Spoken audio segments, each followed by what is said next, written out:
O Grande Conflito. Capítulo 22. Profecias alentadoras. Quando se passou o tempo em que pela primeira vez se esperou a vinda do Senhor, na primavera de 1844, os que pela fé haviam aguardado o seu aparecimento ficaram por algum tempo envoltos em perplexidade e dúvida. Embora o mundo os considerasse inteiramente derrotados, e julgasse provado que tivessem seguido uma ilusão, sua fonte de consolo era ainda a palavra de Deus. Muitos continuaram a pesquisar as Escrituras, examinando de novo as provas de sua fé, e estudando cuidadosamente as profecias para obterem mais luz. O testemunho da Bíblia em apoio de sua atitude parecia claro e conclusivo. Sinais que não poderiam ser mal compreendidos apontavam para a vinda de Cristo como estando próxima. A bênção especial do Senhor, tanto na conversão de pecadores como no avivamento da vida espiritual, entre os cristãos, havia testificado que a mensagem era do céu. E, posto que os crentes não pudessem explicar o desapontamento, sentiam-se seguros de que Deus os guiara na experiência por que haviam passado. Entretecida com as profecias que tinham considerado como tendo aplicação ao tempo do segundo advento, havia instrução especialmente adaptada ao seu estado de incerteza e indecisão e que os animava a esperar pacientemente na fé segundo a qual o que então lhes era obscuro a inteligência se faria claro no tempo devido. Entre estas profecias estava a de Abacuque 2 versos 1 a 4.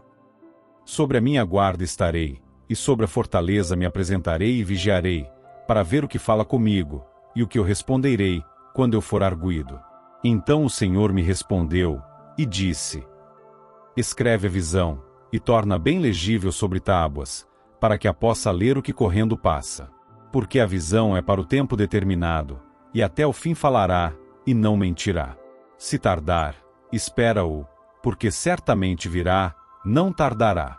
E eis que a sua alma se incha, não é reta nele, mas o justo pela sua fé viverá.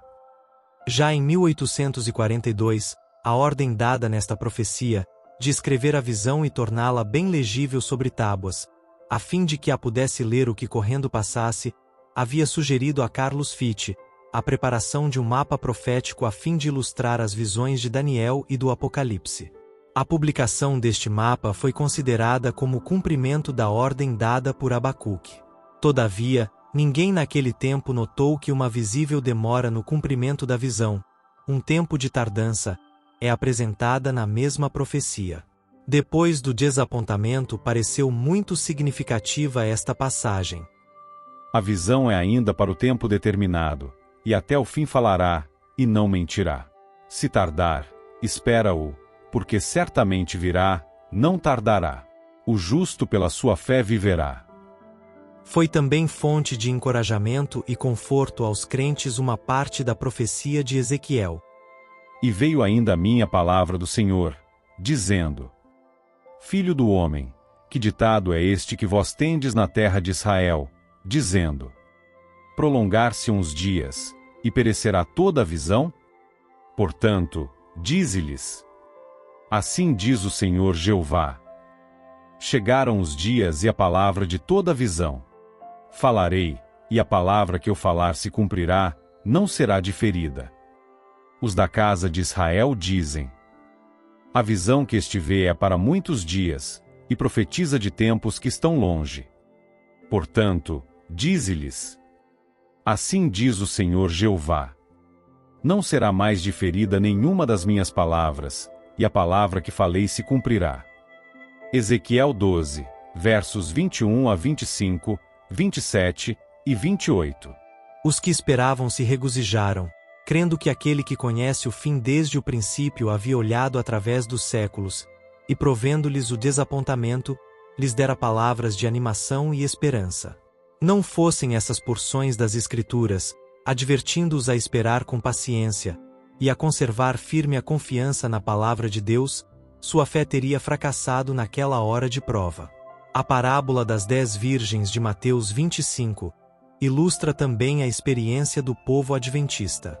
Em Mateus 24, em resposta à pergunta dos discípulos relativa aos sinais de sua vinda e do fim do mundo, Cristo indicara alguns dos acontecimentos mais importantes da história do mundo e da Igreja, desde o seu primeiro advento até ao segundo, a saber, a destruição de Jerusalém, a grande tribulação da Igreja sob a perseguição pagã e papal, o escurecimento do sol e da lua, e a queda de estrelas. Depois disto, falou a respeito de sua vinda em seu reino, e expôs a parábola que descreve as duas classes de servos que lhe aguardam o aparecimento. O capítulo 25 inicia-se com estas palavras: Então o reino dos céus será semelhante a 10 virgens. Aqui se faz referência à igreja que vive nos últimos dias, a mesma que é indicada no fim do capítulo 24. Sua experiência é ilustrada nessa parábola pelas cenas de um casamento oriental.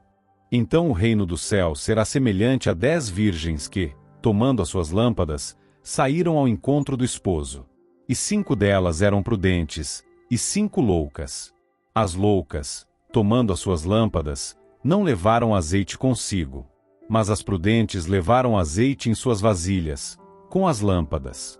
E, tardando o esposo, tosquenejaram todas, e adormeceram, mas à meia-noite ouviu-se um clamor. Aí vem o esposo, saí-lhe ao encontro. A vinda de Cristo, como era anunciada pela mensagem do primeiro anjo, entendia-se ser representada pela vinda do esposo. A reforma espiritual que se generalizou sob a proclamação de sua segunda vinda, correspondeu à saída das virgens. Nesta parábola, como na de Mateus 24, 2 classes são representadas. Todas haviam tomado suas lâmpadas, a Bíblia, e mediante sua luz saíram para encontrar o esposo. Mas, enquanto as loucas, tomando as suas lâmpadas, não levaram azeite consigo, as prudentes levaram azeite em suas vasilhas, com as suas lâmpadas. A última classe tinha recebido a graça de Deus, e o poder do Espírito Santo, que regenera e alumia, tornando a palavra divina uma lâmpada para os pés e luz para o caminho.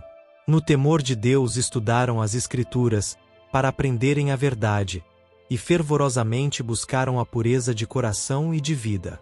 Possuíam uma experiência pessoal, fé em Deus e em sua palavra, que não poderiam ser derrotadas pelo desapontamento e demora. Outras, tomando as suas lâmpadas, não levaram azeite consigo. Haviam-se movido por um impulso de momento. Seus temores foram excitados pela mensagem solene, mas haviam dependido da fé que possuíam seus irmãos, estando satisfeitos com a luz vacilante das boas emoções, sem terem compreensão perfeita da verdade, nem experimentarem uma genuína operação da graça no coração. Tinham saído para encontrar-se com o Senhor, cheios de esperanças, com a perspectiva de imediata recompensa, mas não estavam preparados para a demora e desapontamento. Quando vieram as provações, faltou-lhes a fé, e sua luz se tornou bruxuleante. E, tardando o esposo, tosquenejaram todas, e adormeceram. Pela tardança do esposo é representada a passagem do tempo em que o Senhor era esperado, o desapontamento e a aparente demora.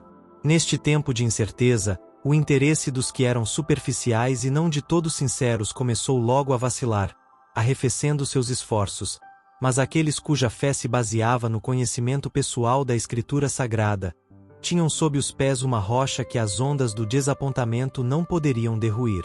Tosquenejaram todas, e adormeceram, uma classe na indiferença e abandono de sua fé, outra esperando pacientemente até que mais clara luz fosse proporcionada. Todavia, na noite de prova, a última pareceu perder, até certo ponto, o zelo e devoção. Os que eram medianamente dedicados e superficiais não mais puderam apoiar-se à fé dos seus irmãos.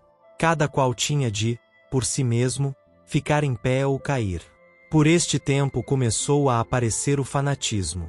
Alguns, que haviam professado ser zelosos crentes na mensagem, rejeitaram a palavra de Deus como o único guia infalível, e, pretendendo ser guiados pelo Espírito, entregaram-se ao governo de seus próprios sentimentos, impressões e imaginação.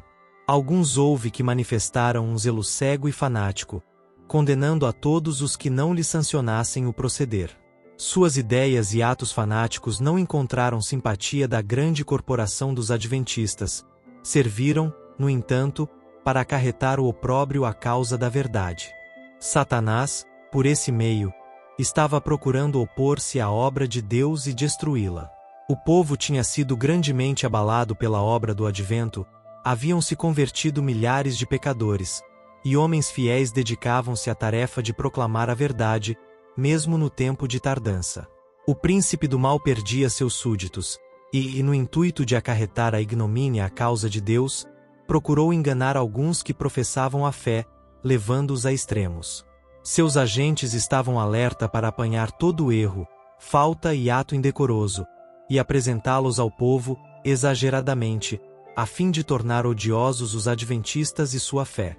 Assim, quanto maior fosse o número dos que ajuntasse para professar fé no segundo advento, possuindo-lhes, ao mesmo tempo, o coração, tanto maior vantagem alcançaria, e chamava para eles a atenção como representantes de todo o corpo de crentes. Satanás é o acusador de nossos irmãos, e é o seu espírito que inspira os homens a espreitar os erros e defeitos do povo do Senhor, conservando-os sob observação, enquanto deixa ignoradas suas boas ações. Ele está sempre em atividade quando Deus opera pela salvação das almas. Quando os filhos de Deus se apresentam perante o Senhor, Satanás vai também entre eles. Em todo avivamento está ele pronto para introduzir os de coração não santificado e desequilibrados de espírito. Quando estes aceitam alguns pontos da verdade e adquirem um lugar entre os crentes, opera por meio deles a fim de introduzir teorias que enganarão os incautos.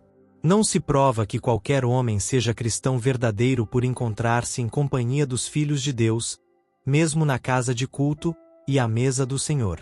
Satanás frequentemente ali se acha, nas ocasiões mais solenes, sob a forma daqueles que pode usar como agentes. O príncipe do mal disputa cada polegada de terreno em que o povo de Deus avança em sua jornada rumo à cidade celestial. Nenhuma reforma, em toda a história da Igreja, foi levada avante sem encontrar sérios obstáculos. Assim foi no tempo de Paulo. Onde quer que o apóstolo fundasse uma igreja, alguns havia que professavam receber a fé, mas introduziam heresias que, uma vez aceitas, excluiriam finalmente o amor da verdade. Lutero também sofreu grande perplexidade e angústia pelo procedimento de pessoas fanáticas, que pretendiam haver Deus falado diretamente por meio delas, e que, portanto, colocavam as próprias ideias e opiniões acima do testemunho das Escrituras. Muitos a quem faltavam fé e experiência, mas que possuíam considerável presunção, gostando de ouvir ou de contar alguma coisa nova, eram seduzidos pelas pretensões dos novos ensinadores e uniam-se aos agentes de Satanás na obra de derruir o que Deus levara Lutero a edificar. E os Wesley, e outros que abençoaram o mundo pela sua influência e fé, encontraram a cada passo os ardis de Satanás, que consistiam em arrastar pessoas de zelo exagerado, desequilibradas e profanas, a excessos de fanatismo de toda sorte. Guilherme Miller não alimentava simpatias para com as influências que conduziam ao fanatismo. Declarou, como o fez Lutero, que todo espírito deveria ser provado pela palavra de Deus. O diabo, disse Miller, tem presentemente grande poder sobre o espírito de alguns. E como saberemos de que espécie de espírito são eles? A Bíblia responde: por seus frutos os conhecereis. Muitos espíritos há no mundo, ordena-se-nos provar os espíritos. O espírito que não nos faz viver sóbria, reta e piamente, no mundo atual, não é o espírito de Cristo. Estou cada vez mais convencido de que Satanás muito tem a fazer nestes movimentos desordenados. Entre nós, muitos que pretendem ser inteiramente santificados, seguem as tradições dos homens, e visivelmente se tornam tão ignorantes acerca da verdade como outros que não têm semelhantes pretensões. Bliss. O espírito do erro nos afastará da verdade, e o espírito de Deus para a verdade nos conduzirá. Mas, dizeis vós, um homem pode estar em erro e pensar que tem a verdade. Como será então? Respondemos: o espírito e a palavra concordam. Se um homem julga a si mesmo pela palavra de Deus e acha perfeita harmonia em toda a palavra, deve então crer que tem a verdade. Mas, se descobre que o espírito pelo qual se conduz não se harmoniza com todo o conteúdo da lei ou do livro de Deus, ande com cuidado, para que não suceda ser preso na cilada do diabo. The Adventist Herald and Signs of the Times Reporter, de 15 de janeiro de 1845. Tenho muitas vezes obtido mais provas de uma piedade interior por meio de um olhar iluminado, um rosto umedecido, uma fala embargada, do que de todo o ruído da cristandade. Bliss. Nos dias da Reforma, os inimigos desta atribuíam todos os males do fanatismo aos mesmos que estavam a trabalhar com todo o afã para combatê-lo. Idêntico proceder adotaram os oponentes do movimento adventista. E não contentes com torcer e exagerar os erros dos extremistas e fanáticos, faziam circular boatos desfavoráveis que não tinham os mais leves traços de verdade. Essas pessoas eram movidas pelo preconceito e o ódio. Sua paz se perturbava pela proclamação de que Cristo estava às portas. Temiam fosse verdade, e, contudo, esperavam que o não fosse, e este era o segredo da luta que moviam contra os adventistas e sua fé. O fato de alguns fanáticos se haverem imiscuído nas fileiras dos adventistas não constitui maior motivo para julgar que o movimento não era de Deus, do que a presença de fanáticos e enganadores na igreja, no tempo de Paulo ou Lutero, fora razão suficiente para condenar sua obra. Desperte do sono o povo de Deus, e inicie com fervor a obra de arrependimento e reforma. Investigue as Escrituras para aprender a verdade como é em Jesus, faça uma consagração completa a Deus, e não faltarão evidências de que Satanás ainda se acha em atividade e vigilância. Com todo o engano possível manifestará ele seu poder, chamando em seu auxílio os anjos caídos de seu reino. Não foi o proclamar do segundo advento que criou fanatismo e divisão. Esses apareceram no verão de 1844, quando os adventistas estavam imersos em dúvida e perplexidade no tocante à sua verdadeira posição. O anunciar da mensagem do primeiro anjo e do clamor da meia-noite tendia diretamente a reprimir o fanatismo e a discórdia. Os que participavam destes solenes movimentos estavam em harmonia. Enchia-lhes o coração o amor de uns para com os outros e para com Jesus, a quem esperavam ver brevemente. Uma só fé, uma só esperança os elevavam acima do domínio de qualquer influência humana, demonstrando-se um escudo contra os assaltos de Satanás. E, tardando o esposo, tosquenejaram todas, e adormeceram. Mas à meia-noite ouviu-se um clamor: aí vem o esposo, saí-lhe ao encontro. Então todas aquelas virgens se levantaram, e prepararam as suas lâmpadas. Mateus 25 versos 5-7. No verão de 1844, período de tempo intermediário entre a época em que, a princípio, se supusera devessem terminar os 2.300 dias, e o outono do mesmo ano, até onde, segundo mais tarde se descobriu, deveriam eles chegar, a mensagem foi proclamada nos próprios termos das Escrituras. Aí vem o esposo.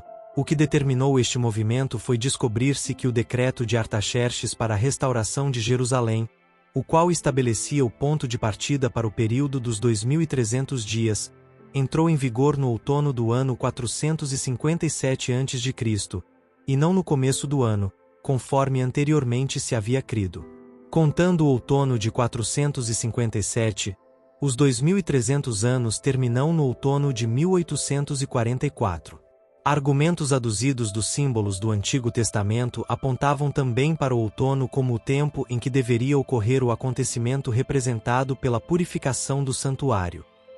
Isto se tornou muito claro ao dar-se atenção à maneira por que os símbolos relativos ao primeiro advento de Cristo se haviam cumprido. A morte do Cordeiro Pascal era a sombra da morte de Cristo.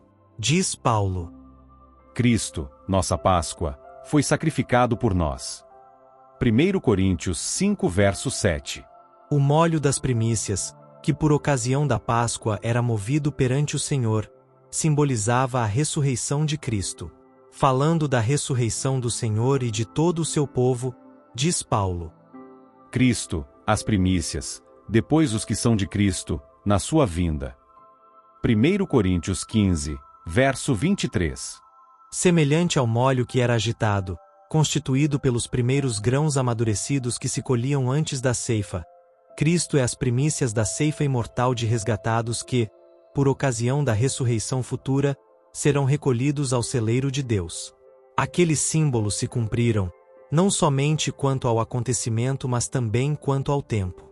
No dia 14 do primeiro mês judaico, no mesmo dia e mês em que, durante 15 longos séculos, o Cordeiro Pascal havia sido morto, Cristo, tendo comido a Páscoa com os discípulos, instituiu a solenidade que deveria comemorar sua própria morte como o Cordeiro de Deus que tira o pecado do mundo.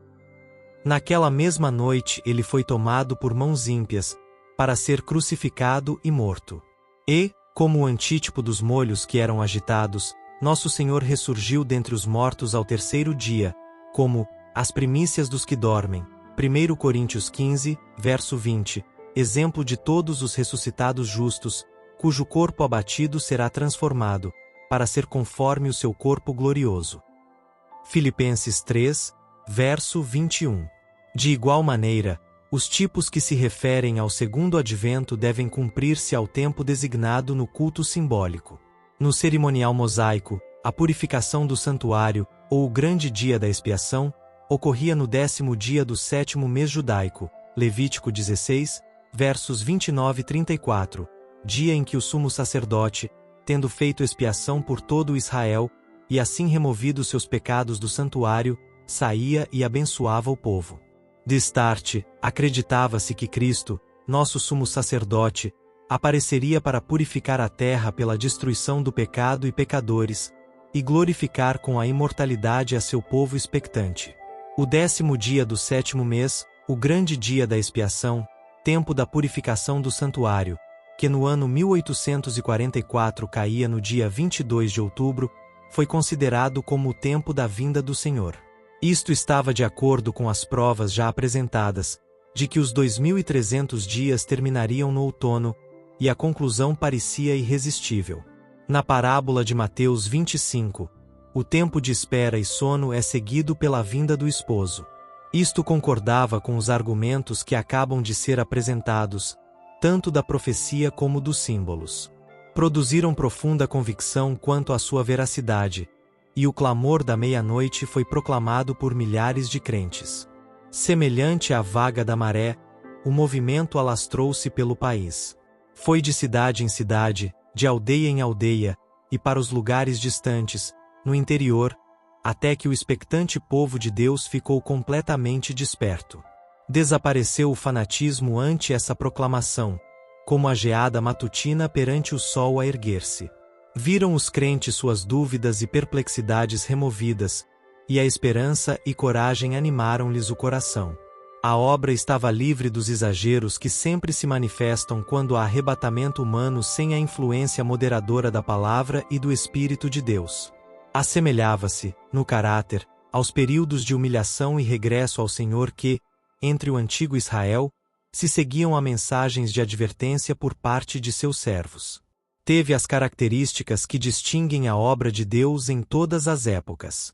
Houve pouca alegria arrebatadora, porém mais profundo exame de coração, confissão de pecados e abandono do mundo. O preparo para encontrar o Senhor era a grave preocupação do espírito em agonia.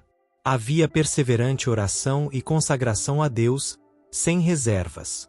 Dizia Miller, ao descrever aquela obra: nenhuma grande expressão de alegria existe.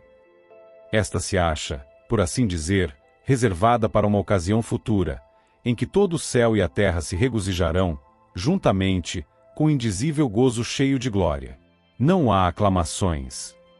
Estas também estão reservadas para as aclamações do céu. Os cantores estão em silêncio. Esperam para se unir às hostes angélicas, o coro celestial. Não há divergência de sentimentos. Todos são de um mesmo coração e espírito. Bliss, outro participante do movimento, testificou: produziu por toda parte o mais profundo exame de coração e humilhação da alma perante o Deus dos céus. Resultou em desapego das coisas deste mundo, afastamento de controvérsias e animosidades, confissão de faltas, em contrição perante Deus, e súplicas, de coração arrependido e quebrantado, para que o Senhor lhes perdoasse e os aceitasse. Causou humilhação pessoal e contrição da alma, tais como nunca dantes testemunhamos. Conforme Deus ordenara por meio de Joel, para quando o grande dia do Senhor estivesse próximo, produziu rasgar de corações e não do vestuário, a conversão ao Senhor em jejum, pranto e lamentações. Conforme dissera Deus por Zacarias, sobre os seus filhos foi derramado um espírito de graça e súplica.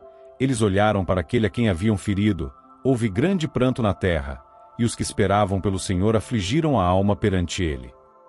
Bliss. De todos os grandes movimentos religiosos desde os dias dos apóstolos, nenhum foi mais livre de imperfeições humanas e dos enganos de Satanás do que o do outono de 1844. Mesmo hoje, depois de transcorridos muitos anos, todos os que participaram do movimento e que permanecem firmes na plataforma da verdade, ainda sentem a santa influência daquela obra abençoada e dão testemunho de que ela foi de Deus. Ao brado: aí vem o esposo, saí-lhe ao encontro, os expectantes se levantaram e repararam as suas lâmpadas, estudavam a palavra de Deus com interesse mais intenso do que nunca. Eram enviados anjos do céu para despertar os que se haviam desanimado e prepará-los para receber a mensagem. A obra não se mantinha pela ciência e saber dos homens, mas pelo poder de Deus. Não foram os mais talentosos os primeiros a ouvir e obedecer à chamada, mas os mais humildes e dedicados. Lavradores deixaram as colheitas nos campos, mecânicos depuseram as ferramentas, e com lágrimas e regozijo saíram a dar a advertência. Os que anteriormente haviam dirigido a causa foram dos últimos a unir-se a este movimento. As igrejas, em geral, fecharam as portas a esta mensagem, e numeroso grupo dos que a receberam cortou sua ligação com elas. Na providência de Deus, esta proclamação se uniu com a mensagem do segundo anjo, conferindo poder à obra. A mensagem: aí vem o esposo. Não era tanto uma questão de argumento, se bem que a prova das Escrituras fosse clara e conclusiva. Ia com ela um poder impulsor que movia a alma. Não havia discussão nem dúvidas. Por ocasião da entrada triunfal de Cristo em Jerusalém, o povo que de todas as partes do país se congregara a fim de solenizar a festa, foi em tropel ao Monte das Oliveiras, e, unindo-se à multidão que acompanhava Jesus, deixou-se tomar pela inspiração do momento e ajudaram a avolumar a aclamação. Bendito o que vem em nome do Senhor. Mateus 21, verso 9. De modo semelhante, os incrédulos que se congregaram nas reuniões adventistas, alguns por curiosidade, outros meramente com o fim de ridicularizar, sentiram o poder convincente que acompanhava a mensagem. Aí vem o esposo. Naquele tempo houve fé que atraía resposta à oração, fé que tinha em vista a recompensa. Como aguaceiros sobre a terra sedenta, o Espírito de graça descia aos que ardorosamente o buscavam.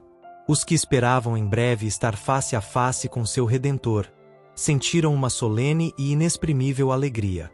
O poder enternecedor do Espírito Santo conferiu aos fiéis rica medida de bênçãos, sensibilizando-lhes o coração. Cuidadosa e solenemente os que receberam a mensagem chegaram ao tempo em que esperavam encontrar-se com o Senhor. Sentiam como primeiro dever, cada manhã, obter a certeza de estar aceitos por Deus. De corações intimamente unidos, oravam muito uns com os outros e uns pelos outros. A fim de ter comunhão com Deus, reuniam-se muitas vezes em lugares isolados, e dos campos ou dos bosques as vozes de intercessão ascendiam ao céu. A certeza da aprovação do Salvador era-lhes mais indispensável do que o pão cotidiano. E, se alguma nuvem lhes toldava o espírito, não descansavam enquanto não fosse dissipada. Sentindo o testemunho da graça perdoadora, almejavam contemplar aquele que de sua alma era amado. Mas, de novo estavam destinados ao desapontamento. O tempo de expectação passou e o Salvador não apareceu. Com inabalável confiança tinham aguardado sua vinda, e agora experimentavam o mesmo sentimento de Maria quando, indo ao túmulo do Salvador e encontrando o vazio, exclamou em pranto: levaram o meu Senhor, e não sei onde o puseram. João 20, verso 13. Um sentimento de terror, o receio de que a mensagem pudesse ser verdadeira, servir algum tempo de restrição ao mundo incrédulo. Passado que foi o tempo, esse sentimento não desapareceu de pronto, A princípio não ousaram exultar sobre os que foram decepcionados, mas, como sinais nenhuns da ira de Deus se vissem, perderam os temores e retomaram a exprobração e o ridículo. Numerosa classe, que tinha professado crer na próxima vinda do Senhor, renunciou à fé. Alguns, que se sentiam muito confiantes, ficaram tão profundamente feridos em seu orgulho, que pareciam estar a fugir do mundo. Como outrora Jonas, queixavam-se de Deus e preferiam a morte à vida. Os que haviam baseado sua fé nas opiniões de outrem, e não na palavra de Deus, achavam-se agora novamente prontos para mudar de ideias. Os escarnecedores ganharam para suas fileiras os fracos e covardes, e todos estes se uniram para declarar que não mais havia motivos de receios ou expectação. O tempo havia passado, o Senhor não viera, e o mundo poderia permanecer o mesmo por milhares de anos. Os crentes fervorosos e sinceros haviam abandonado tudo por Cristo, desfrutando sua presença como nunca dantes. Conforme acreditavam, tinham dado o último aviso ao mundo, e, esperando serem logo recebidos na companhia do Divino Mestre e dos anjos celestiais, tinham-se em grande parte retirado da companhia dos que não receberam a mensagem. Com intenso desejo haviam eles orado: Vem, Senhor Jesus, e vem presto. Mas ele não viera. E, agora, assumir de novo o fardo pesado dos cuidados e perplexidades da vida, suportar as acusações e zombarias de um mundo escarnecedor, era uma terrível prova de fé e paciência. Todavia, este desapontamento não foi tão grande como o que experimentaram os discípulos por ocasião do primeiro advento de Cristo. Quando Jesus cavalgou triunfantemente para Jerusalém, seus seguidores acreditavam estar ele prestes a ascender ao trono de Davi e libertar Israel dos opressores. Cheios de esperança e gozo antecipado, competiam uns com os outros em prestar honras a seu rei. Muitos lhe estendiam no caminho seus próprios mantos, à guisa de tapete, ou, à sua passagem, cobriam o solo com viçosos ramos de palmeira. Uniam-se, com entusiástica alegria, na aclamação festiva: Hosana ao filho de Davi. Quando os fariseus, perturbados e enraivecidos por esta manifestação de júbilo, quiseram que Jesus repreendesse os discípulos, ele replicou: Se estes se calarem, as próprias pedras clamarão. Lucas 19, verso 40. A profecia devia ser cumprida. Os discípulos estavam executando o propósito de Deus, entretanto, amargo desapontamento os aguardava. Apenas decorridos alguns dias tiveram de testemunhar a morte atroz do Salvador e conduzi-lo à sepultura. As expectativas que nutriam não se haviam realizado em um único particular, e suas esperanças morreram com Jesus. Não puderam, antes de o Senhor triunfar do túmulo, perceber que tudo havia sido predito na profecia, e que convinha que o Cristo padecesse e ressuscitasse dos mortos. Atos 17, verso 3. 500 anos antes, o Senhor declarara pelo profeta Zacarias: Alegra-te muito, ó filha de Sião, exulta, ó filha de Jerusalém, eis que o teu rei virá a ti, justo e salvador, pobre montado sobre um jumento, sobre um asninho, filho de jumenta. Zacarias 9, verso 9. Não teriam os discípulos cumprido esta profecia, se compreendessem que Cristo se encaminhava para o julgamento e a morte. De igual maneira, Miller e seus companheiros cumpriram a profecia e proclamaram a mensagem que a inspiração predissera, mas não o teriam feito se tivessem compreendido completamente as profecias que indicavam o seu desapontamento e outra mensagem a ser pregada a todas as nações antes que o Senhor viesse. As mensagens do primeiro e segundo anjos foram dadas no tempo devido e cumpriram a obra a que foram por Deus designadas. O mundo estivera a olhar, na expectativa de que, se o tempo passasse e Cristo não aparecesse, todo o sistema do adventismo seria abandonado. Mas, enquanto muitos, sob forte tentação, deixaram a fé, alguns houve que permaneceram firmes. Os frutos do movimento adventista, o espírito de humildade e exame de coração, de renúncia ao mundo e reforma da vida, acompanharam a obra, testificando que esta era de Deus. Não ousavam os fiéis negar que o poder do Espírito Santo acompanhara a pregação do segundo advento, e não podiam descobrir erro algum na contagem dos períodos proféticos. Os mais hábeis de seus oponentes não conseguiram subverter-lhes o sistema de interpretação profética.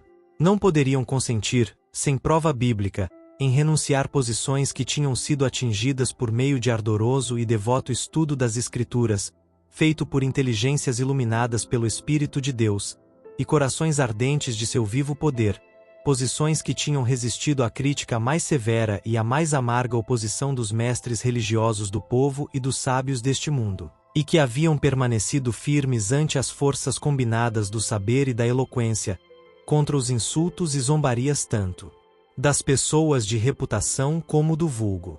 Verdade é que houve erro quanto ao acontecimento esperado, mas mesmo isto não podia abalar-lhes a fé na palavra de Deus.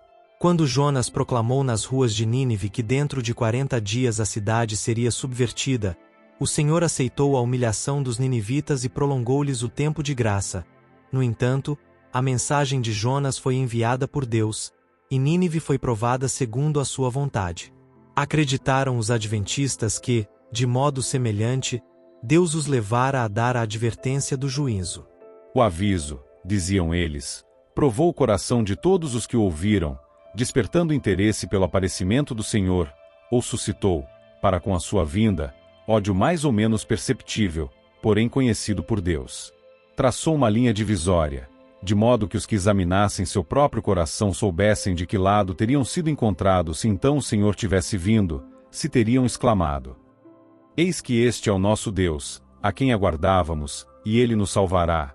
Ou se teriam pedido às rochas e montanhas que caíssem sobre eles, a fim de os ocultar da face daquele que se assenta sobre o trono, e da ira do Cordeiro. Assim Deus, como cremos, experimentou seu povo, pôs-lhe à prova a fé, e viu-se na hora da angústia, recuaria da posição em que houvera por bem colocá-lo, e se abandonaria este mundo, depositando implícita confiança na palavra de Deus. The Adventist Herald and Signs of the Times Reporter. O sentir dos que ainda criam que Deus os havia guiado em sua experiência exprime-se nestas palavras de Guilherme Miller. Tivesse eu de viver de novo a minha vida, com a mesma evidência que tive então de ser sincero para com Deus e o homem, eu teria de agir como agi. Espero ter limpado minhas vestes do sangue das almas. Sinto que, tanto quanto estava em meu poder, me livrei de toda a culpa em sua condenação. Posto que tenha sido 2 vezes desapontado, escreveu este homem de Deus, ainda não estou abatido nem desanimado. Minha esperança na vinda de Cristo é tão firme como sempre. Fiz apenas aquilo que, depois de anos de solene consideração, compreendi ser meu dever sagrado fazer. Se errei, foi do lado da caridade, do amor para com os meus semelhantes e da convicção do dever para com Deus. Uma coisa sei. Nada preguei que não cresce, e Deus foi comigo, seu poder se manifestou na obra, e muito benefício foi feito.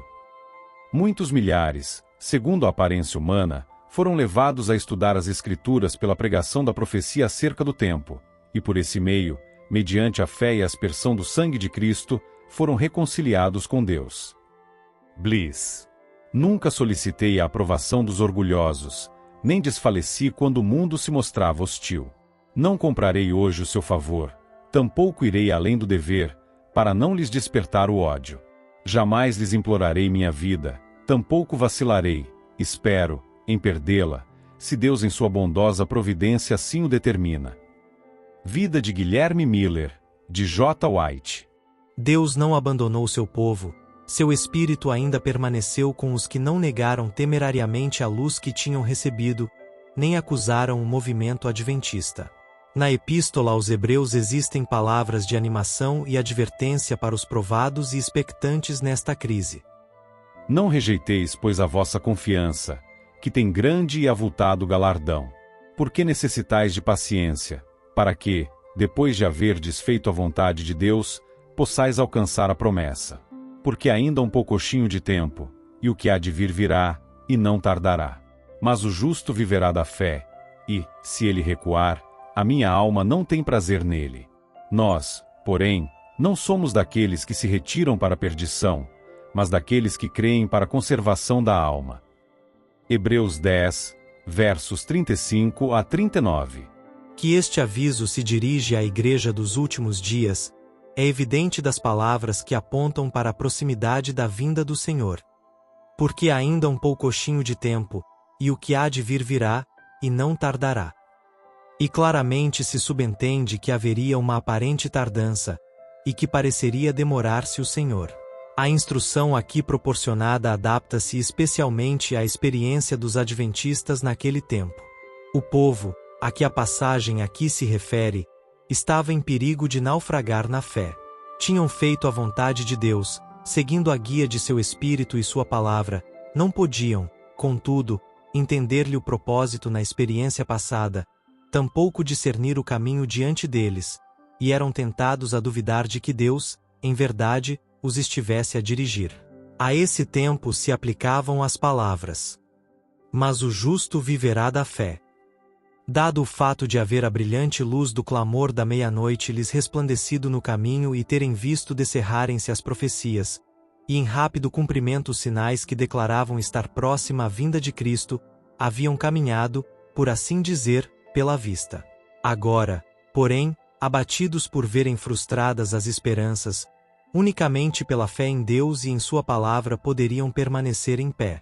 O mundo escarnecedor dizia: Fostes enganados. Abandonai vossa fé e dizei que o movimento do advento foi de Satanás. Declarava, porém, a palavra de Deus: Se ele recuar, a minha alma não tem prazer nele. Renunciar então à fé e negar o poder do Espírito Santo, que acompanhara a mensagem, seria recuar para a perdição. Eram incentivados à firmeza pelas palavras de Paulo. Não rejeiteis, pois, a vossa confiança, necessitais de paciência, porque ainda um poucochinho de tempo, e o que há de vir virá, e não tardará. A única maneira segura de proceder era reter a luz que já haviam recebido de Deus, apegar-se firmemente às suas promessas e continuar a examinar as Escrituras, esperando e vigiando pacientemente, a fim de receber mais luz.